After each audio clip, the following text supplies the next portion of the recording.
veremos los gobiernos después o posteriormente de la revolución. El primero que veremos es el de Venustiano Carranza.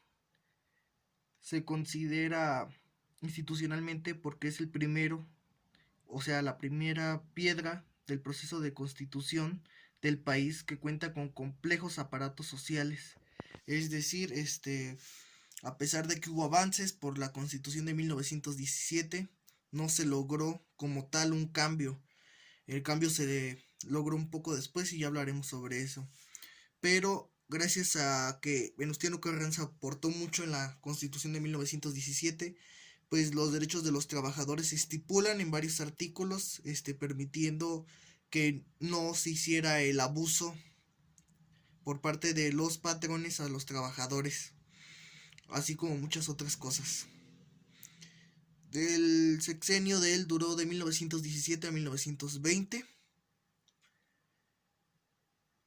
Fue también quien apoyó las reformas de Benito Juárez, las reformas anticléricas, pero lamentablemente murió en el mismo año de 21 de mayo de 1920, un poco después de haber dejado el cargo, debido a un plan de Agua Prieta, que fue el que lo sacó, y él, por miedo a que pasara lo mismo que Porfirio Díaz, decidió retirarse. Murió el 21 de mayo de 1920 y ese mismo año se considera que se suicidó. La verdad no se sabe cómo perdió la vida. El siguiente que veremos es el de Álvaro Obregón. Álvaro Obregón duró de 1920 a 1924. Gobernó en diciembre de 1920 a 1924. Obregón encontró un país mucho más pacífico, es decir, ya los conflictos ya en gran parte ya habían cesado, debido a muchas cosas que cambiaron, muchos precedentes. Se pacificó gracias a que a los obreros se entendieron mejor gracias a los tratados políticos de exterior, en los cuales ya se habían estipulado en la Constitución de 1917, pero que Álvaro Obregón sí respetó. Se caracteriza por eso. Luego sigue el sexenio de Adolfo de la Huerta. Fue un poquito después de del suceso del sexenio de Venustiano Carranza. Después de la muerte de Venustiano Carranza inició una gran pugna política, pero también florecieron algunas acciones pacíficas. Su principal preocupación fue establecer acuerdos para que las revueltas pues cesaran, y él trató de pacificar a los caudillos de la revolución, como Francisco Villa. Se dice que le regaló una hacienda donde él estuvo para tranquilizarlo. Algunos de los que tranquilizó, que ocasionaban conflictos, fue Pablo González y Félix Díaz, para cesar los conflictos. Y su gobierno, a pesar de que nada más duró 5 meses, sirvió para relajar un poco al pueblo de los conflictos. El siguiente es el de Plutarco Díaz Calles. Duró de 1924 a 1928. El 1 de diciembre de 1924, Calles asumió la presidencia de México. Su gobierno, pues el principal conflicto es que él fue más estricto en las leyes anticléricas. Entonces, lo que había comenzado Benito Juárez y que también siguió mucho Carranza, pues Plutarco Elías lo efectuó de una manera más estricta. Innumerables instituciones que posteriormente sirvieron como moneda de cambio en todos los procesos políticos electorales que los presidentes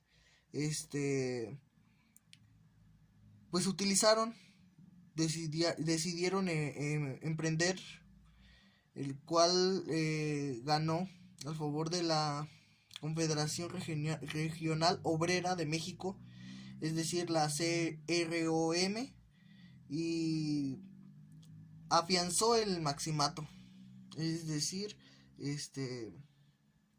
lo hizo más verídico la posibilidad. El siguiente es el maximato. Este duró de 1928 a 1932. Aunque Plutarco Elías Calles ya no era un presidente de México, tuvo mucha influencia en 1928, debido a que él dirigía los revolucionarios, como quien dice. Es decir, él ejerció un poder cuestionable en la revolución de políticas del país, conocido como el sobrenombre de jefe máximo de la revolución. El maximato constó de 3 hombres, quienes fueron los que dirigieron todo el maximato: Emilio Pascual Ortiz, Emilio Portes Gil y Abelardo Rodríguez. Fueron los hombres de el maximato. Y en sigue, pues no basta decir muchas cosas del cardenismo. Fue una parte muy importante de México en 1934 a 1940. Fue el primer presidente con un periodo sexenal amparado por la Constitución.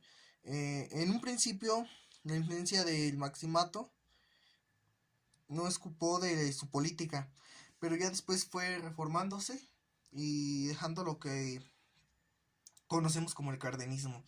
Pues también se caracterizó por la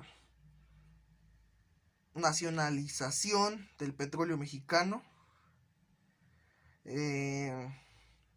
pero poco a poco, de gran jefe de la revolución, pues se consideró uno de los mejores presidentes, así como del cumplimiento de gustos a los grupos sindicales. Es decir, apoyó mucho a los grupos sindicales de los trabajadores y les dio aún más un apoyo que alrededor de todos los sexenios era lo que se buscaba completar, era el dar lo justo a los grupos obreros y evitar el abuso hacia ellos. El sexenio duró de 1934 a 1940 y pues es considerado muy importante gracias a la nacionalización del petróleo, sobre todo. Y pues eso es todo.